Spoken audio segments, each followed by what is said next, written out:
Ustaz, ada cerita nih Ustaz. Ada cerita, ini masalahnya. Saya kan baru masuk di satu masjid, baru tinggal di komplek ini. Jadi pas saya masuk masjid, ada Ustaz ceramah. Materi ceramahnya nggak ada hubungan dengan musik. Pas saya masuk langsung ganti materi jadi musik. Ya. Dibilang Wali Songo itu salah lah, macam-macam lah. Dibilang itu tidak benar. Subhanallah, pokoknya di masjid itu saya habis lah di sidang di sana itu. Satu hari, subhanallah, kan anak saya pengen belajar vokal, Ustaz.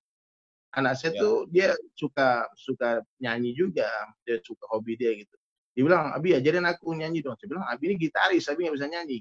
Di samping masjid itu ada gereja. Jadi saya pikir, kalau belajar vokal, mesti cari guru vokal. Nyanyi gereja pasti suaranya bagus. Maka saya cari informasi lah, Ustaz. Saya cari informasi, dapatlah nomor telepon penyanyi gereja ini. Kan? Saya teleponlah dia. Saya cakap sama dia, mau nggak les privat anak saya? Datang ke rumah. Dibilang boleh Ustaz. Kita pagilah deal gajinya dia kan. Sampai di rumah, dia tanya belajar lagu apa? Saya suruh nyanyi lagu di SAS itu. Wahai manusia, jangan engkau tertipu daya. Dia penyanyi, suaranya bagus, gitarnya bagus, vibranya bagus. Refnya kan ngeri itu. Orang kaya mati, orang miskin mati. Satu hari itu Ustaz, 2 jam dia belajar, ada 300 kali dia ulang-ulang itu kalimat. Orang kaya mati, orang miskin mati. Kan? Malam-malam dia WhatsApp nih, penyanyi gereja ini. Dia bilang, Ustaz, saya boleh bertanya Ustaz, apa? Ini saya nggak bisa tidur pikirin nih, lirik itu benar itu lagu itu katanya. Orang kaya mati, orang miskin mati. Terus gimana? Boleh nggak saya besok datang lagi ke rumah Ustaz, saya mau tanya-tanya tentang Islam. Waktu itu malam hari Kamis itu kan, Jumat pagi dia datang. Ustaz, dia datang setengah jam. Kita dakwah kebesaran Allah tentang Rasulullah SAW. Dia nangis-nangis langsung syahadat. Masya Allah, takbir. Nggak masuk Islam Ustaz, ganti nama jadi Aisyah. Dia ancam sama gereja mau dibunuh kan. Ini perempuan nih Ustaz. Aisyah, ganti nama jadi Aisyah. Subhanallah kan. Dia bilang Ustaz, dibilang gimana nih aku masuk Islam aku susah. Dan dia tahu masuk Islam itu kan saya bawa ke masjid tadi. Habis setelah Jumat, saya berdiri, saya minta mic. Saya bilang Ustaz yang tadi bilang musik haram, saya bilang sama dia, Ustaz, saya mau pengumuman satu pengumuman. Saya bilang sama jamaah masjid, alhamdulillah asbab musik. Satu orang saudara kita dari gereja sebelah, hari ini sekarang ingin bersyahadat, ingin memeluk Islam, ingin kembali kepada Allah. Takbir, bergemuruh takbir di masjid itu. Dan saya suruh Ustaz yang mengharamkan musik itu mensyahadatkan. Allah. Saya bilang Ustaz yang bilang musik haram itu, dia serba salah kan, dia mau nggak syahadatkan, dia malu. Mau disyahadatkan asbabnya musik haram. Subhanallah, ajib. Akhirnya dia syahadatkan lah. Sejak hari itu, saya dikasih jadwal di masjid itu untuk ngaji setiap hari Rabu. Setiap hari Rabu pengajian ngopi dari Sulaiman. Bebas, membahas musik, membahas apa, terserah. Subhanallah. Jadi itu Aisyah, langsung kita carikan jodoh. Dapatlah teman kan, menikah dia Ustaz. Dia menikah, dia pergi, kita cariin modal untuk bikin bisnis catering. Dia bikin bisnis, dia bikin SMS berapa bulan yang lalu itu, dia bilang, Ustaz, kami sudah punya anak. Saya bilang, anakmu laki-laki perempuan? Dia bilang, 2 laki-laki, 2 perempuan. Anaknya kembar 4, Ustaz. Allahu Akbar. Kembar 4 anaknya. Jadi subhanallah, ternyata Allah Ta'ala bagi hidayah asbab musik. Dan ini baru satu cerita. Banyak orang cerita-cerita lain yang Allah Ta'ala bagi hidayah orang asbab dengar musik. Subhanallah. Ya. Bahkan ada satu kisah-kisah itu judulnya 30 masuk Islam karena musik. Ajib. Subhanallah. Banyak Ustaz. Ajib itu betul. Ada juga betul kemarin Babe Haikal Hasan tuh, dia cerita teman dia perampok, betul-betul perampok. Pas mau merampok dia mampir rumah Babe Haikal Hasan. Dia buka linggisnya semua, dia bilang, minta doa. Dia bilang, kata Babe, kamu gila ya mau ngerampok minta doa. Dia bilang, saya mau ngerampok Cina nih katanya. Dia bilang, waktu ditarget sama Ustaz Haikal Hasan, dia cerita, akhirnya dengarkan lagu itu, lagunya Opik. sama gitarolis. Menangis tersungkur Ustaz. Dia buang linggisnya, dapat hidayah. Asbab musik. Itu 2 kisah. Dan ada 28 kisah lagi yang mau kita tulis. Mantap. Yang keren, Kiai Haji Hasan Abdullah Sahal, pimpinan Gontor. Kiai Haji Hasan Abdullah Sahal, pimpinan Gontor Ponorogo, Jawa Timur. Beliau tidak ceramah tentang hukum musik, tapi beliau langsung menciptakan lagu untuk santrinya.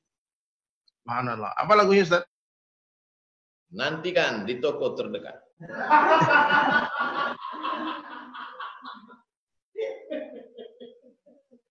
Ajib Ustaz, memang Ustaz. Anak nih Ustaz, kalau ngomong sama istri nih, ngomong masalah buka cabang lagi, mau poligami, ngamuk istri. Ngamuk Ustaz. Satu hari, datanglah wali kota Bengkulu kan, dia Pak Helmi Hasan. Dia bilang, Ustaz, bikinkan lagu tentang poligami dulu katanya. Kita bikinlah lagu Ustaz. Mau dengar lagunya nggak Ustaz? Oh, coba. Hai ade bercadar biru, sungguh manis cair tebu. Dapat salam dari istriku, dia sudah siap di madu. Ketawa istri saya Ustaz. Ulang. Ternyata menyampaikan agama pesan dengan syair ini lebih smooth masuknya ketimbang dengan ceramah. Kita sudah bagi dalil ayat Ustaz, dia lempar piring. Gak bisa. Betul. Dimainkan lagu kan. Lagi. Dengan lagu itu dia lempar juga, cuman ritmenya agak lama. Lempar juga sampai dia sadar. Ya. Jadi lanjut lagunya. Apalagi lagu itu? Dia bilang, adik sayang janganlah ragu. Pokoknya ini lagunya ajib Ustaz. Ajib lagunya. Itu tapi memang ajib. Memang syair ini, lagu ini memang luar biasa. Tidak ada orang Ustaz, tidak ada orang yang bisa buat orang mabok, orang maksiat salawatan kecuali anak band. Ya. Pernah ada pergantian tahun baru tuh di Ancol. Konser besar-besaran Ustaz, ada Slank, ada semua band-band, ada Wali juga. Bersorban biru, manisnya macam air tebu. Sudah lama kami menunggu, mengapa tidak keluar lagu?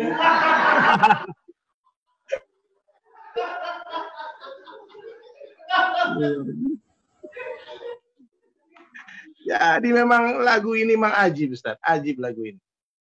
Ustaz, pernah dengar kisah Syekh Muhyiddin Chisti, Ustaz? Belum. Beliau mengislamkan 9 juta orang di Hindustan. Allah. Saya tanya itu sama satu orang ulama di India. Dia waktu itu, bagaimana kisahnya? Kok bisa dia mengislamkan 9 juta orang? Ternyata Syekh Muhyiddin Chisti ini telah merubah sebuah syair masyhur dari kalangan syair orang Hindu. Ini gara-gara orang-orang Hindu yang masuk Islam di India, dia mengeluh kepada Syekh Muhyiddin Chisti. Dia bilang, ya Syekh, kami dari kecil bersenandung. Kami dari kecil tuh udah bernyanyi-nyanyi puji-pujian kepada dewa-dewinya. Ketika kami sholat, masih terbayang itu syair lagu-lagu puji-pujian kepada dewa-dewa itu. Tolong berikan kami amalan, supaya itu hilang. Apa kata Syekh Muhyiddin Chisti? Mana lagunya? Dicari seorang penyanyi yang terkenal waktu zaman beliau, dia ganti syairnya, iramanya masih irama India itu, tapi syairnya diganti jadi kalimat tauhid, dakwah. Asbab syair lagu itu booming, 9 juta orang masuk Islam Ustaz. 9 juta orang.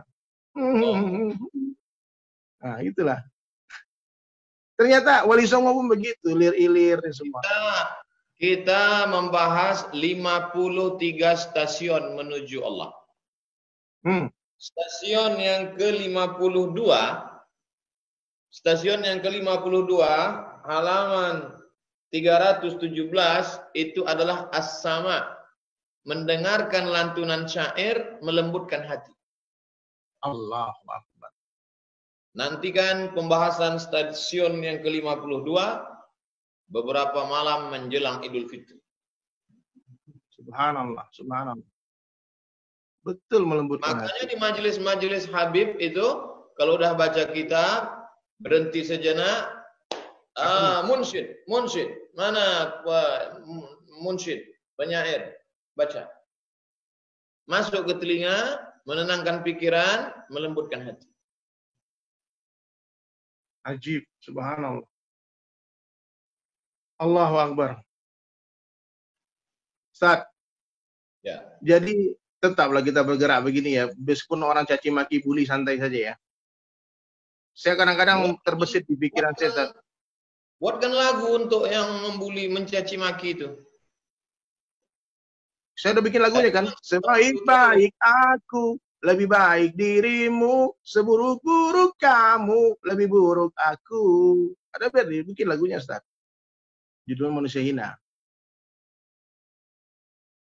Jadi ada satu kampung, Ustaz. Ternyata Ustaz, ini saya dengar nih dari Ustaz Sufyan Nur ceritain. Ustaz tak kenal Sufyan Nur. Malang, adiknya Syekh Nuruddin Al-Banjari. Beliau katakan Marbuk ya. Dia bilang gini, ayahnya Habib Umar bin Hafiz, namanya Habib Muhammad. Beliau seorang dai yang sangat masyhur, yang sangat hebat, Masya Allah ya. Jadi dia ceritakan satu kisah Habib Muhammad ini, Ustaz. Habib Muhammad itu pernah bergerak datang dakwah ke satu kampung. Itu kampung jahiliyah, hobinya main judi, hobinya bermaksiat, menari, berpesta, pora sepanjang malam. Kampung orang Islam di Yaman. Masjid kosong, tidak ada orang di masjid tadi. Sudah berpuluh-puluh dai datang, ditolak, diusir di kampung itu. Nggak ada satupun yang diterima. Mau ceramah diusir, dilempar batu semua. Pokoknya mereka nggak mau.